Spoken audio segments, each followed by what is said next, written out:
Good evening, everyone, and welcome to the Undisputed Heavyweight Champion of the World show made for the fans by a fan. I am your host, as always, Richard Tiemann. This is still the award-winning Fan Show.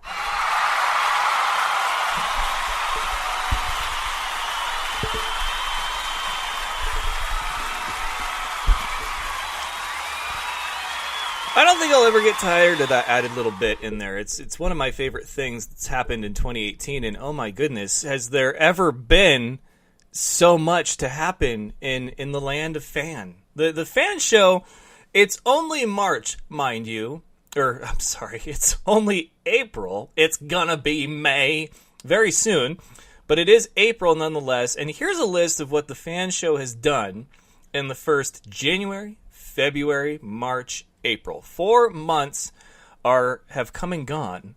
And so, quite simply, it really, because I said at the beginning of the year, I said 2018 might be the best year in the Fan Show's history, which I realize going into its third year, the bar is set rather low.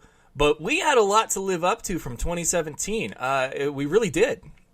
And I feel like we have met and now are going to exceed expectations for 2018. So just to recap, to start the year off, February, we had the Fan Show won Best Media for the 2018 Spokane Entrepreneurship.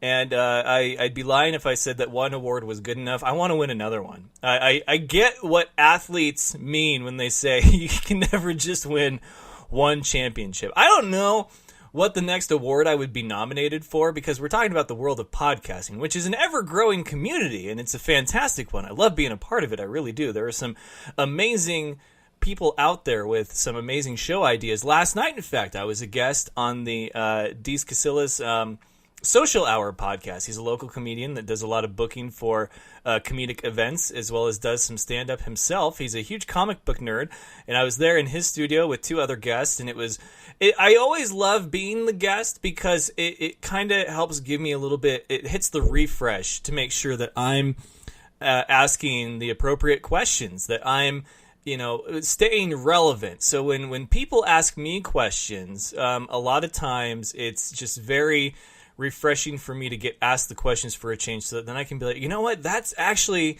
a really good question to ask someone. And it might not even be like that specific question, but a question along those lines that I could ask an athlete, a coach, a player, a comedian, an actor, whatever. So I had a great time being a guest on his show last night. That'll be out May 2nd. And so we won the Best Media Award. I would love to win another one. But as I mentioned, the podcast community is a great one. Love being a part of it for opportunities like last night. And I've been a guest on so many other things. I did my third or fourth guest appearance on NBC Sports Radio in Phoenix, 1060 AM. Talked about the IFL, Arizona Rattlers, and of course, Battlebots. I think we're going to have some Battlebots fans in Phoenix. And I love that. I've done news segments for Nebraska local news for the Danger and talking about the IFL. I was a guest during halftime for the Iowa Barnstormers home opener with Joe Stacy, and that was really a dream come true, because Joe is one of those guys that you strive to be as far as just what his priorities are and how good he is at what he does. I mean, it's like, God, family, and work, God, family, football, faith, family, football, whatever the order is, he is a model citizen of that, and I love having him on the show, and it was a great time over there in Iowa. So won the award, been a guest on all these different outlets, including Wrestleaholic Shane Merriman. He'll be on this week, spoiler alert. But then the second tour started, and the second tour has lived up to the hype. Now, there's been some complications as far as my next stop, which is supposed to be Green Bay, May 5th, for Star Wars Night, which has been one of the stops that I've been hyping up because it's Star Wars Night, and I was told that if there was any date to go to, it was that one. But there have been some things that I have set sort of in the back seat, the back burner, that really need to be addressed at this time. Hint, they're bills, right? So it just... Look, I'm 31. It would seem really irresponsible of me if I continued to let them take a backseat to my tour. Now, that doesn't mean that the dream dies or that it slows down at all. No. I would reschedule that Green Bay date, finish off the rest of the tour. So award, appearances, tour started. It's been off to a great start. Went the furthest that we've ever gone on the Fan Show tour, all the way to the East Coast, Carolina, Greensboro, to see the Carolina Cobras, who got another win this last week, which we'll talk about in headlines. And then also, you know, we've grown so much. We have all these different listeners in all these different places now. There's a merch store. It's been great. It really has. And then to top it all off, I've gotten to interview this year Steve Rannazzisi the second time for Thursday. If you missed that episode, go check it out because it's hilarious. And then Mick Foley for the first time ever. You'll hear that interview later this week. Yeah, the Mick Foley. And it's been incredible. Mike Herrera did his second appearance on the show. Kevin Lyman talking music. I got... The word from Kevin is that I'll be approved for credentials whichever Warped Tour stop I pick. So that was comforting to know because this is their last hurrah. And coming up in June will be the first Comic-Con that I cover. So it's been crazy. Going down to LA for the Battlebots tapings, which on tonight's episode, Greg Munson, co-creator of Battlebots, will join me. And we're going to talk some robot fighting time. But it's been fantastic. And I've loved every month has brought something special to the table. And I love it. I got one of the best compliments ever last night from Deese himself. He said, you know, there's a lot of people that will say, oh, I'd love to do this. I'd love to go camping. I'd love to go fishing. I'd love to get out there and tour the country or go out there and be somebody. But then they don't do. Like, they say they want to, but then they don't do. And he says it's been incredible to watch me say what I want to do and go out and do it. More so do it than say I want to do it, because it's just... I mean, why not? And there's a lot of people out there that try to do what I do, and I'm not knocking them. I'm just saying that some of them will say that they're on the same level as me, and I just don't believe that, because I don't believe that they've put in the body of work that I have. And a lot of people will defend the body of work that I've put into this, and that's where we'll leave it, because, you know, where I've been invited to LA to go and cover things like BattleBots and such, there are people that are like stalking people outside their studios in California and forcing their way in and whatever, and thinking they're a big deal, and they're not. But that's just me. That's bitter me. Anyway. So, headlines. Let's do those.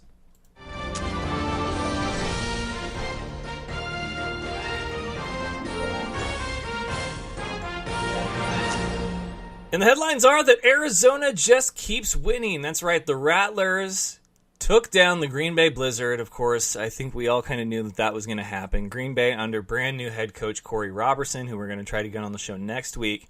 It was their first outing after they honestly, they were rusty. They were supposed to have a game a week ago after a bye week. That didn't happen because of inclement weather. So here they were after like 2-3 weeks off. You're going to be rusty. New head coach, some new players plugged in. They had a new quarterback. They looked good, but you could tell that they needed to find their footing again. So Arizona keeps winning, which Dave Isaac of NBC Sports and I talked about. I think that the surprising story for them, in all honesty, has been their offense. 2 out of the last 3 weeks, they have had players from the offense as the offensive player of the week. BJ Hill, though, my goodness, he is third most in IFL history with 234 kick return yards in week 9, which helped get him there. But holy crap, like, that man is, you don't kick to him, which you feel bad because you want people to kick to him. But hey, it is what it is. 65-33 is your final from Talking Stick Arena. And then Sioux Falls keeps winning too. Now their only losses have been to the Rattlers. The Rattlers' only loss is to Iowa. So how crazy is this 4-team race going to be? Because Nebraska has won and lost to Iowa. So it's a 4-team race, but Iowa is going to be that thorn in everybody's side right now. And then Nebraska, who knows? But Cedar Rapids and Green Bay, they got to figure it out, and they need to figure it out quick. Your final from the Denny Sanford Premier Center, 65-48 Storm over the Titans. In National Arena League news, though, we had an undefeated no more. The Pirates fall to the Carolina Cobras 55-47. What a game this was. Amir Ishmael was hot at the end. I've never seen him throw the headset, and the second he did, I was like, oh, shouldn't have done that, but that's Amir. He's a very passionate head coach. He's a very passionate guy, and he had his reasons, I'm sure. But 55-47, came down to the last minute. It was such a fun game to watch. It really was. Now, there were some bad calls, but overall, that score, that's what you want to see in this kind of league. Columbus Lions, for now, get their revenge. It's not a championship, but they get revenge over the guys that they lost to in the championship. Jacksonville Sharks, 51-41. Did not see this game, but man, it seemed closer, and then the Lions just ran away with it. Now, the Sharks have made a few acquisitions. They've made some signings and some pickups, so we'll see what happens. But the Lions, very happy for them. Maine Mammoths are winless no more. They get their first win of the season at the Lehigh Valley Steelhawks. 45-24 is your final there. How crazy is that? Burt Brown now plays for the Maine Mammoths. He got his first interception of the season. That dude's a good luck charm. Okay, when he played for the Sharks against Carolina, yeah, they won. So, I mean, I don't know how this guy isn't a more valued commodity to a team, but hey, that's just me. In NFL news, though, we do have the draft, which is coming up, which I'm not, it's whatever. Since the last time we talked, the schedule has come out. 49ers have a very tough first half of the schedule. 5 of their first 7 games are on the road. I mean, they don't have back-to-back home games until the second half of the season, which is just insane. That is how I describe that idea. Insane. So, NFL draft kicks off this Thursday, 2 nights away, April 26th through the 28th. I will have a pre-recorded episode for that night, which will be the Mick Foley episode to promote his upcoming event in Spokane. So that will do it for the headlines. I'm going to bring my first guest on, hopefully, because they said that they were going to try. But it'll be a treat for you and me, so don't go anywhere. We got plenty more of The Fan Show coming up right after this. You're listening to The Fan Show, your home for all things football and nonsense. My special guest tonight, Farouk. Farouk, welcome. He's no expert, but here's the thing. Football and nonsense is what he brings. Sports talk with a twist.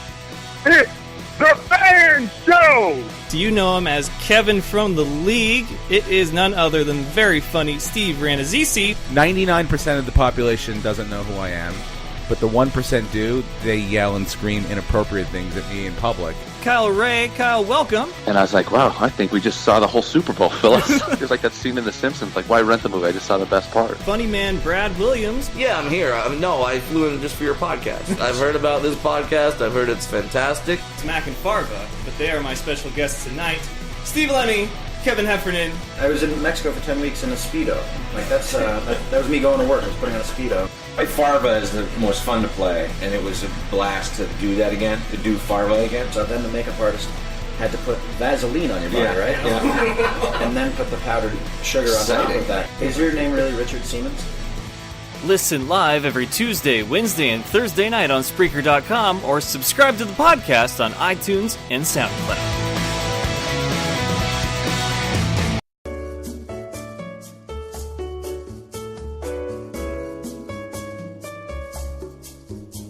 All right, ladies and gentlemen, we are back, and a man who is no stranger to the Fan Show, although it's a bit of a different title on his business card. Now, that's right, this man has business cards. It is Superman Tyler Knight. Welcome back to the show.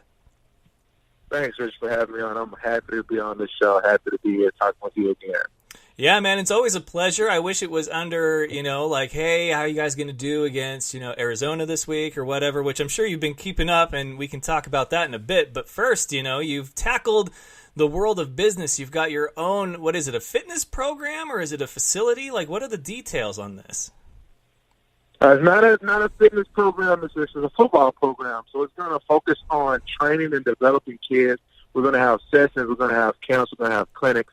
All of these things are going to be happening towards the summer and towards the fall.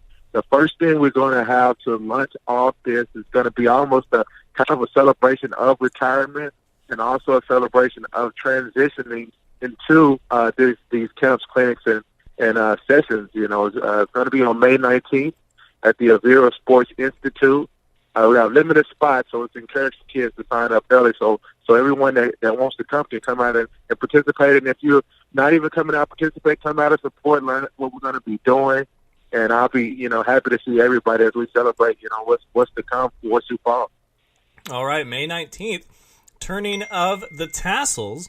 which very exciting stuff for you, man. I always, I love talking to you guys as players, but I think, when it comes to what you guys do after, I'm always fascinated with, because there's so many different avenues that you could go down now. You're going to be doing a football camp, which part of me feels like their graduation should be, okay, can you truck me one-on-one? Because that would be the test if I were you.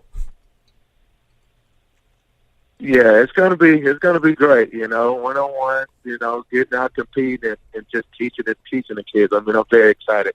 I've recently coached this past year for high school in town, and now, I still have that passion to reach more people. And I think, the more people we reach in life is the more people we can help, the more of change that we can be. And so that's the very exciting part about it. Yeah, absolutely. When your kids, when they go through your course, do they get Superman capes? No Superman capes, but we will for camp. They will get a Superman shirt. I actually do have on the cape, and so that will be featured on the shirt. So a lot of the kids will get that, and we will have some other things. We're going to have autographed football by Warren Sapp and Jameis Winston, that every kid that participates in camp will be into a drawing to win that football, which I think is going to be great. They also will get a free session of a workout at their design position with other athletes, free for the registration. So just a lot of things to give back to the kids. I think the most important thing is to be positive and to be uplifting. I've had several parents that have reached out to me to where kids just have bad experiences with coaches, and the thing about it is it's more or less to get kids around positive people, around people that have faced adversity, and around people that have been successful. It's my goal to reach out and give back to those kids, to uplift those kids. It's all about uplifting, and I think if we can get back to uplifting those kids that have had those bad experiences and just being of that change, I think that's the most important thing. Yeah, absolutely. You guys, a lot of you in this league, love to give back to the community. You've always loved giving back yourself. So I guess, my question would be, what was the inception of all of this? Like, okay, so you're a guy that wants to give back, and obviously the youth of tomorrow, is very important, the future of the sport and everything. So what made you decide that this was the route that you wanted to go as far as giving back? I figured this was the best route for me as far as it's the potential to reach so many kids. And also, for the potential of me to be able to reach the kids that, aren't able to afford some of the pricier things, and the parents that can't afford those things, by offering different avenues, different ways to find a method to get into their range of pricing and things of that nature, to where they can come out and be working out in those programs to where they're beneficial to them and they're getting to work too. So I think just for me, it was all about finding a way to give back and finding a way for everyone to be available and everyone to be, exposed to these kind of things and around these kind of athletes. And I think that's the most important thing, is exposure, and giving back to everybody. The class shouldn't matter whether or not a kid's getting training. It should be just the opportunity available for them if they want that opportunity to get that training, for them to be able to get that training. So walk us through this course. What can they expect from day one till however many days you've got going? And is this sort of how you envisioned it, or is it going to be subject to an ever-evolving, ever-changing kind of whatever ideas come your way and you'll integrate those into your program? It's going to be ever changing.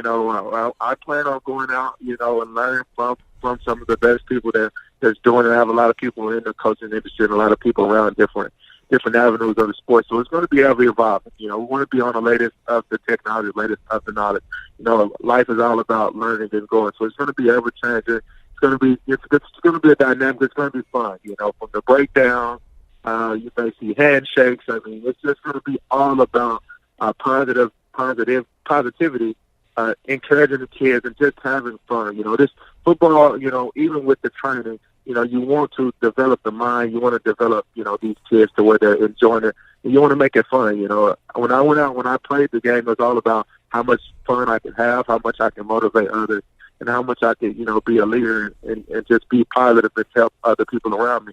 And so that's the thing that I want to portray off and give off to these kids, is that environment of being a great teammate, being a great player, being a great leader, working hard, and also understanding with all of those things that they're going to go through, that there will be adversity, but to not let that adversity deter them for what their goals are. And so that's why I came with the name Dreams Camp, because in order to succeed in life, you have to have a dream and to it. So with that dream, you got to embark. You got to go out and you got to set goals to get to those dreams. And so that's why I came with the name Dream Camp, because all my life was my dream was to play football on whatever the highest level I can go. And I've done that, and then now it's time to help other athletes reach their dreams and accomplish their dreams by sharing knowledge and things that I didn't have that I learned over the years with them, so they can be that much far ahead of other people.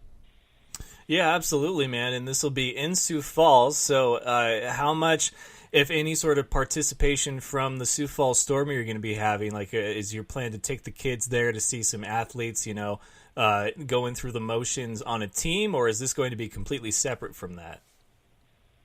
Well, I haven't. The Storm haven't reached out to me in reference to helping out in reference to the camp. I have several players that have reached out to me that will be participating in the camp, and so it's going to be great. Several guys that I play with have already confirmed that they'll be coming out to the camp, which I'm going to start announcing those guys here within a couple of days. It'll be great if the Storm reached out to me, in reference to being a part of the camp. But if not, I do understand. It'll be still going to go on. Everything is still going to happen. And we're excited about what's going to happen. So it's all about the kid. And, yes, I will have several players that will be participating in the camp. That's awesome, man. Well, very excited about it. Speaking of the Storm, they're one of the best teams in the IFL right now, but they're having some issues with those pesky Rattlers in Arizona. I don't know how much you've been following along, but 3 in a row now they've dropped to Arizona. And I don't know if you were ever on a Storm team that lost 3 in a row to the same team, but what do you think it's going to take for them to get over the hump that is the Arizona Rattlers this season? Arizona's very, very, very difficult team. I mean, with anything, they've been in every game, but the thing with it is the turnovers. When you're playing against a good team with Arizona, both games, as you looked at it, I watched both games. I was watching one from home the first game, and the second game I was actually there watching it. And I mean, to be in the game and to play against a good team, you got to be physical, and we kind of struggle with the run that game and the second game, and then the turnovers too. And so, I mean, it takes a well-rounded game. You got to take away whatever a team does best. And if you can't do that, then that's going to cause you to lose the game. And what Arizona loves to do is establish the run. From the run, and that's when they'll pass. And so I don't think the last game we really stopped what they wanted to do. And then the turnover that we had, that was critical too, because against a good team and stuff like that, you can't do those kind of things. But I think it's going to be good. They're getting better every week. They're going out, and I mean, I'm going out and I'm supporting them because I know that they're still going to be in there. When it comes down to it, it's going to be 4 teams, and I'm sure pretty much everybody knows what those 4 teams will be that's going to the playoffs. And pretty much everybody knows the scenarios of what's going to be. And so, at the end of the day, I think they'll still be in that title game. Where to be played is to be determined. But I'm definitely seeing them in that title game. Yeah, it's been a great rivalry to watch unfold. The series is 3-1 right now. Now, Sioux Falls got the first win over them in Sioux Falls, and I think it would have been really nice to sort of set the tone for this season if Sioux Falls was able to go into Arizona week 1 and get that win. We'd be right evened up at 2-2 and really have an interesting and intense setting for the rest of the season. But it's been so much fun to watch. The games are always so close. Are we going to see you at the United Bowl, wherever it is this season? Yeah. Wherever the United Bowl is, I'm planning on being there. Just depends on what's going on. Kind of enjoying the retirement life. Got a lot of things going on outside of that and family obligations and things like that. But depending on when the date is and where it falls at, if it is farther in Arizona, I mean, I love Arizona. Going out there is a great place. Never had a bad time in Arizona. Have visited the pit a couple times when they was in IFL. Went to a game last year when they played against Wichita, and I actually went to the Arena Bowl when they played against Philadelphia the last time that they had lost. And I also played against them when I was in Kansas City playing in the Arena Football League when I was in the AFL. So I've been there a lot of times. Got a lot of people there. So I mean, it could be a great trip, and I know you'll be there. So if you're there and I'm there, then I want to be on. And let's make it happen. Yeah, it'll be a good one for sure, man. I'm definitely looking forward to seeing you there if the stars align that way. But hey, man, keep grinding. I'm so happy for you with everything that you've got going on. I know that it didn't come without its fair share of struggles and hurdles, but if there's anybody that can get over them or plow right through them, it's Tyler Knight. So hey, man, sky's the limit for you, and best of luck. I'm sure we'll check in again soon. Hey, I appreciate you for having me on. Yes, it's going to be great. So we may have to find out where that fan show belt is and get a replica here for my kids. Hey, man, I love it. I love it. You just keep me informed, all right? All right, you have a good one. You too, man. Take care. All right, bye-bye. That was Superman Tyler Knight, former member of the Sioux Falls Storm. And with that, we're going to go right into our next commercial break. Bring on my next guest, Greg Munson, co-creator of Battlebots. We've got more of the fan show coming up right after this. This is The Sheet. Gets me all revved up. My face is now red. My ears are just freaking boiling. He's so raw that Sky hates him. Yeah, he had 51 touchdowns. 4,900 total yards. I know y'all like that, but I got to run. And only in Alabama that could happen, I have to say. They're so good, man. They would win the Big Ten if they were in the Big Ten. You could be doing something vision-based in front of you and reach down and grab a handful of insane goodness. Give it to him. Kudos. I'm clapping like a golfer. Very good, Johnny. I'm proud of you. Wow. You guys agree on something again? I'm very impressed. You ever had a bad week? You know, just you walk outside, step in a puddle, like right when you walk outside. I mean, how's there a puddle right outside the house? Or you stand on the curb and somebody drives by and splashes water up on you? Or it's just raining on you, not anyone else? I will tell you, before you go any further, I cannot hear Chad when he speaks. Good. Here, listen to the sheet, man. I don't really know what we're doing. Every Saturday morning, 8 to 10 a.m. right here on WBLZ Sports. Whether it be your industrial, commercial, or residential needs, Gen Service is the electrical contractor for you. The Gen Service team has the expertise, commitment, and educational years to help you solve all your electrical concerns. They have you in their best interest with helpful suggestions to accommodate your every want. Give them a call, no matter the size of the job, at 740-438-7173. Mention WBLZ Sports, and you'll get a discount. That's Gen Service, 740-438-7173. This is Nick Ciccarelli, the mad scientist of sports. Join me and Dr. D, Derek Jones, live every Saturday night, 10 p.m. Eastern Time, 7 p.m. Pacific, for the Mad Scientist Sports Lab. The big intellects, the experiments on the chalkboard, and the guest subjects will be rolling in. Mad Scientist Sports Lab, only on WBLZ Sports, where we got balls. Doug Peffer Painting and Pressure Washing. He has over 30 years of painting experience. He's interior, exterior, commercial or residential. Doug Peffer covers it all. Is your house looking ugh? We'll call on Doug. Doug Peffer Painting and Pressure Washing. 404-966-3361. Mention WBLZ Sports and get a special We've Got Balls discount. That's Doug Peffer Painting and Pressure Washing. 404-966-3361. Check out Thursday Night Tailgate, where NFL legends live on. We bring you 5 NFL legends every week, sharing their stories and insights, plus our spotlight on the positive. Hear which players are doing great things in their communities. Now on WBLZ Sports Talk Radio and WBLZSports.com.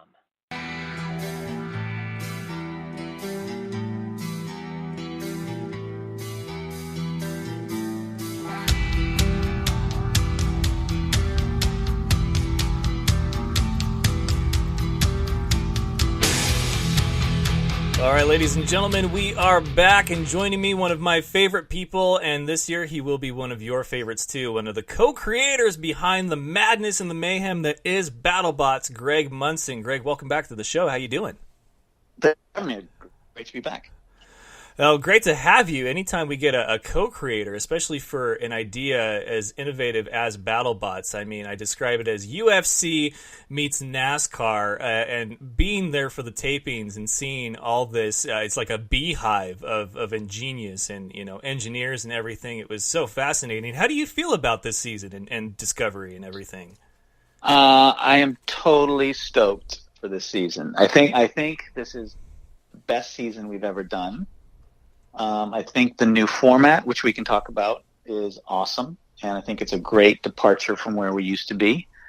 And I think the fans are going to love it. I think the fantasy fights that a lot of us have been wanting to see, but we just can't get because the tournament doesn't get us there sometimes, we'll get to see. So it's just, the season is going to be great. And I think being on Discovery and the Science Channel is the perfect home for BattleBots because it's more of, that engineering focused, gearhead focused, science focused network that appreciates this kind of content.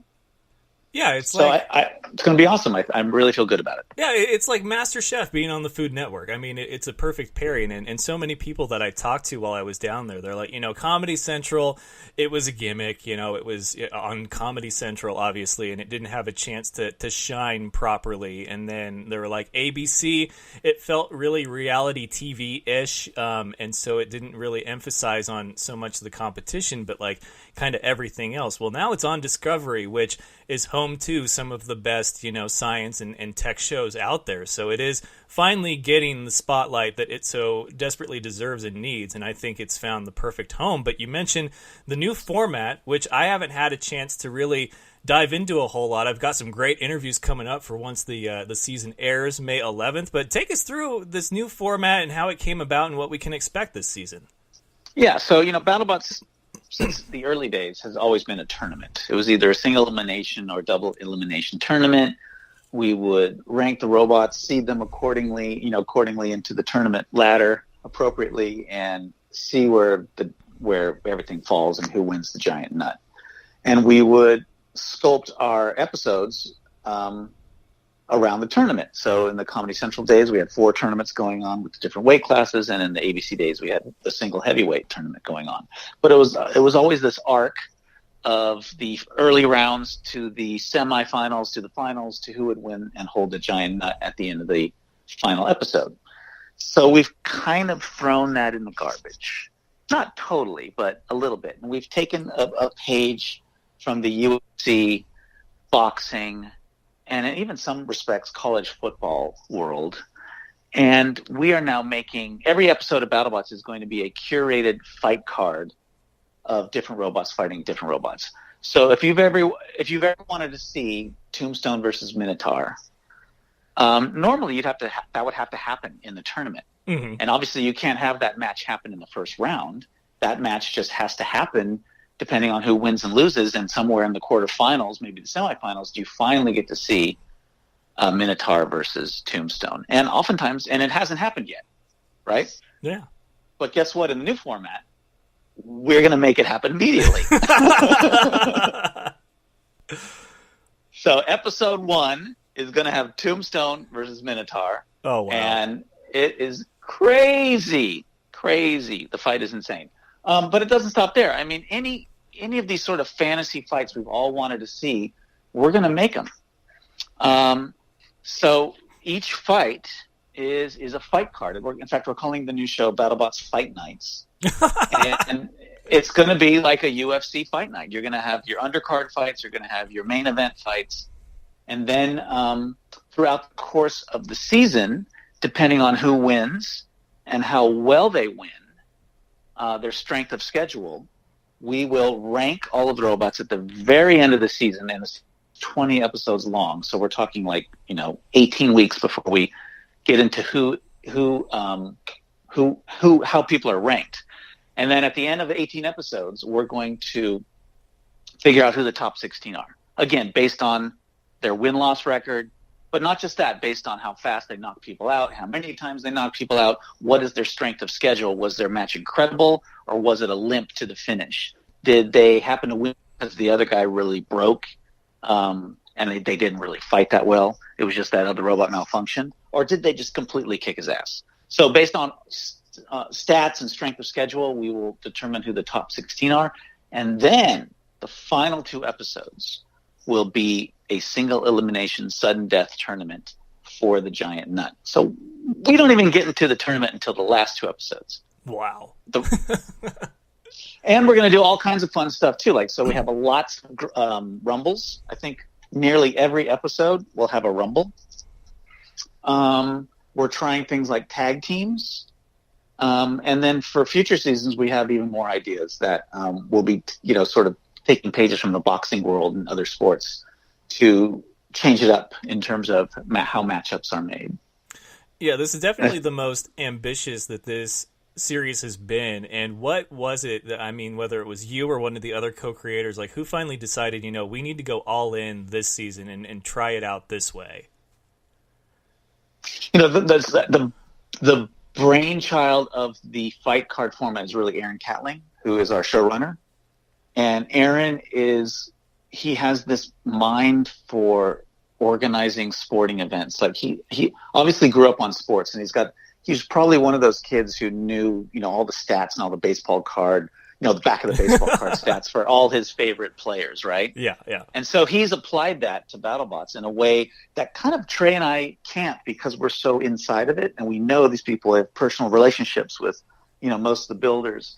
Whereas Aaron is one step outside of it, and he, quite in a very genius way, was able to create and curate all these fight cards for all the episodes. And then collectively we would sit around and tweak his first drafts. But mostly his first drafts were fantastic, right? We maybe changed a fight or two. That one really shouldn't fight that one. That one should fight that one. But I'd say 90% of what Aaron came up with was like, hell yeah, that's great. Dude, we want to see that. Awesome. And then at the end of the season, we took our stat data and we took our strength of schedule information, and we ranked everyone accordingly, and we fought a tournament to the end. And I know who wins, but I'm not going to tell. I know. I don't know. I had to leave before the last day, so it'll be fun to see, because I love the element of surprise. I hate when people spoil things for me, and as much as I would love to know, I think it'll be more exciting for me to not know that particular detail. So I will let you hold on to that one, and we're going to see this. What's cool about it though is like in the way that just seeing the fight card fights, and Battlebots and robot combat in general is such a rock paper scissors kind of sport. Yeah. That it's almost, to me personally, it's more exciting to see how Ice Wave will do versus Robot X, Y, and Z. And Ice Wave might win all three of them, or he might lose two and only win one. But it's all those pairings. You know what I mean? Yeah. Of seeing how the rock will fight the scissors, and the scissors will fight the paper, and the paper the rock, and how it comes out. Then, after all of that, who can win a tournament after probably fighting 3 to 5 matches? I mean, one thing about the season was actually quite scary for us is the levels of attrition, because in a typical tournament, the robot loses once, you're out, you're gone, you go home. You might come in at the end for a grudge match or a rumble, but if you lose once, that's it. Here, a typical robot might fight 3 to 5 matches before the tournament even starts, and that's 5 times you could lose and have to come back again. 4 times you could lose and come back again. And think of the damage. I mean, let's say you go up against Tombstone and you get completely destroyed, but you got another fight in 24 hours. So it's a testament to the incredible work the builders do, and because people pulled through. There was not one forfeit. The entire 2 weeks we were in Long Beach filming, there was not one forfeit. So it speaks volumes to how incredible the bot builders are, and how resourceful they are, and how tenacious they are, and how they are just like really incredible engineers. That pit area is really something special. It's like a beehive of just controlled chaos, and you're not going to see in NASCAR people loaning each other tires or engines, but you will here. And I remember talking to some of the fighters about that aspect of it, and then some of the guys in production about how has there ever been a forfeit, or like how much time do they get to repair their bot? And they're like, we want the fights. We don't want somebody to advance because of a technicality like a forfeit or they didn't have enough time. So whatever we need to do production wise to make sure a fight happens, we will do. And then I think that was something very important that I learned being down there, was just how much you guys care about the quality of product that you're putting out on television. So props to you guys for making it work without any sort of technicalities or disqualifications. Yeah, no, thank you. I mean, it's totally true, because we want to see it, and the audience wants to see it. Fans of the show want to see the best fights possible. So the last thing we want to do is put builders on some timetable that says you have to be here, and if you're not there, you forfeit, you're gone, disqualification, next fight, go. We will wait, we'll postpone. We have continuity, right? So we're there for 2 weeks filming the show, but the show airs over 20 weeks. And so Chris and Kenny changed their wardrobe after every episode, right? So a little thing like that can really screw things up because, Chris and Kenny are in wardrobe for episode 3, but we're still postponing a fight that should have aired in episode 2. And it causes a lot of pain for everyone in production, but everyone says, screw it, we'll do it because we want that bot to be at its top for that fight. So we really do our best to try to accommodate the bot builders as much as we can. Yeah, and if there's people tweeting about, this was all edited or whatever because they're in different suits for one episode than another, it's like those aren't the kind of fans that you want anyway, because that's just such a minute detail at that point. But I was on NBC Sports Phoenix just this weekend, and they didn't even know what Battlebots was, and I explained it to them, and they're like, so you're telling me that these bots fight each other UFC style, and then they have this back area that's like a NASCAR pit where they do the repairs in between fights. And I said, yeah, and it's amazing because one of the guys down there, I want to say it was one of the other referees, not John, but the other one who I met for the first time. He described it the best by saying it's the most violent, non-violent thing you will ever witness because it's oil on an arena floor instead of blood on a canvas, and it's like the high-pitched squeal of a motor or a drive chain or a blade instead of some guy, screaming because he's being put into an arm bar. And I love that analogy. Yeah, no, that's been one of the highlights for us since day one in doing this sport is that no one gets hurt, but it's this expression of, I hate to use the word violence, but it's more an expression of destruction. And what Trey is the other co-founder. Trey always likes to say it's sort of like the hunt, right?